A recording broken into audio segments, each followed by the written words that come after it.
During class, we've spoken about the idea of vectors as having a bigness, in other words, a length or a magnitude, and a direction, the direction in which they're pointing. So we're going to go through some of those concepts now. I have a vector here in component form. Okay, this is component form with those weird bracket things. And I'll do an example in a minute or two where it's in principal vector form, right, with the I and J principal vectors. We'll get to that one in a bit. First, this one.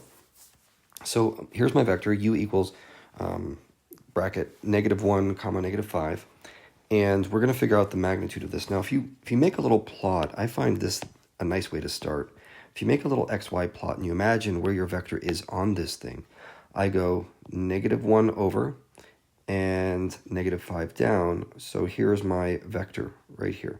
This solid red arrow is the vector, and the horizontal and vertical lines are the components of that vector, -1 and -5.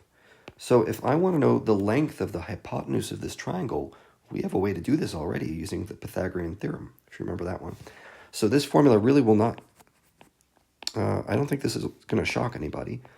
The length of the hypotenuse is just the square root of the legs of that triangle squared.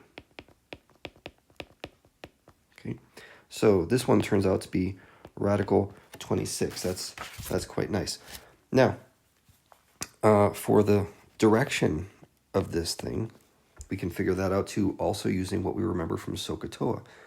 If you remember this little angle right here in our discussion of the coordinate plane, I could say an equation like this. I could say the tangent of that little angle, which I'm calling theta u, equals opposite -5 over hypotenuse, -1. So that means theta u equals the arctan, or the inverse tangent, of -5 over -1. Okay, now let's bring this down here, because this is going to take a little bit of work. Oh my gosh, I'm going to have to talk about this just a little bit more, this idea.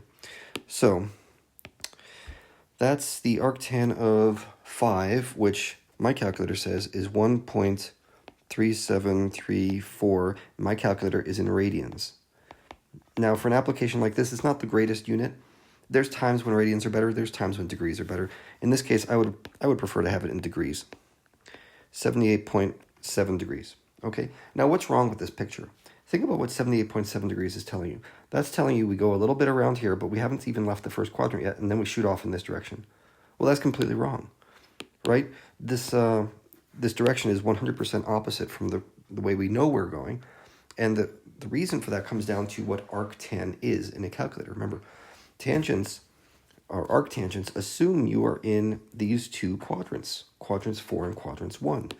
And a calculator is an idiot, and it doesn't understand the bigger thing going on here of pointing down into quadrant 3. So we have to make a manual adjustment here. We have to say, okay, no, calculator. We want another 180 degrees. We're pointing down into the left, not up into the right. So that's going to be equal to 258.7 degrees. You cannot, in this unit, just rely on the calculator to give you the right directions. You got to keep a hand on the wheel here, guys. So that's 258.7 degrees. Now, the unit vector in the direction of u, watch what I'm going to do here. That's talking about, well, I want you to go in the same direction as this vector, but I want you to only go one unit. Okay, like, see this little blue thing I'm drawing here? Here's my unit vector. It's teeny, but it goes in the same direction as the red one. So how do we get a big arrow to become a little arrow? Well, you divide it by something. And the thing we're going to divide it by here is the magnitude. This is like dividing 5 by 5, so you get 1. Well, in this case, I'm going to divide by radical 26. So this one is just going to be, well, you take the same vector that we know from before, -1 and -5, and we're dividing each of those components by the bigness of the vector, which is square root 26, and that's that. Now, in the next example, this is largely the same, except this is principal vector form, which in some ways just makes it easier to work with because we have these principal components I and J.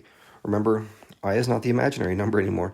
I is 1, 0, and J is 0, 1. In other words, the I vector, if you think about it, is just this wee little guy going one unit in the x direction.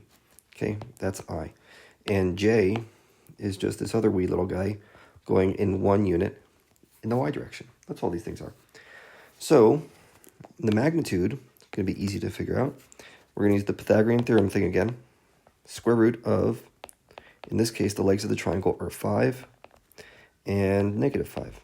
Okay, so I put those together and I get the square root of 50, and if you like, you can write that as 5 square root 2. Okay, I'll do that. I'll simplify it and say 5 square root 2. The direction of this thing, remember, we got to be careful with this one. Theta c formula is the arctangent or inverse tangent, whichever one you prefer, of the y direction, which is -5, over the x direction, which is +5. Okay, so the inverse tangent of -1. Well, where's that? If you remember your unit circle, which I always do, I don't forget that, it's very, very useful.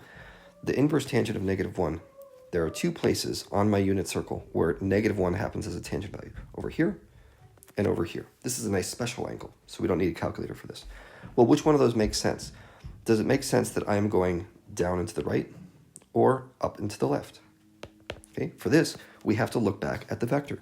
Look what the vector says. 5 to the right, 5 down. So that means this stuff over here is not allowed, and I'm going to be using that idea of going down and to the right. So I'm going to say this equals -45 degrees, or if you prefer, you could say 315 degrees. Kind of depends on what the problem specifies. This problem is going to want you to say it in terms of an angle between 0 and 360 degrees. So I'm going to pick that 315. If you said -45 degrees, you'd probably just confuse the silly computer, even though it's the same exact thing. So I'll edit this to have some more instructions included there. Now, unit vector in the direction of u. Remember, this is very easy. We're just going to take that same original vector we had, which was 5, comma, -5. Oops, hold on. We don't want this in that form. We want it in ij form. So this is going to be 5i and minus 5j. And the difference here is we're going to have to divide this by the magnitude, which is 5 radical 2. Okay. Now, if you want to say it like this and just leave your answer that way, fine. You know, we're big kids now. We don't need to simplify every single fraction. But if you would rather simplify this fraction, that's fine too. You could say 1 over radical 2i minus 1 over radical 2j. These are completely equivalent. And you could even rationalize those. It really doesn't matter.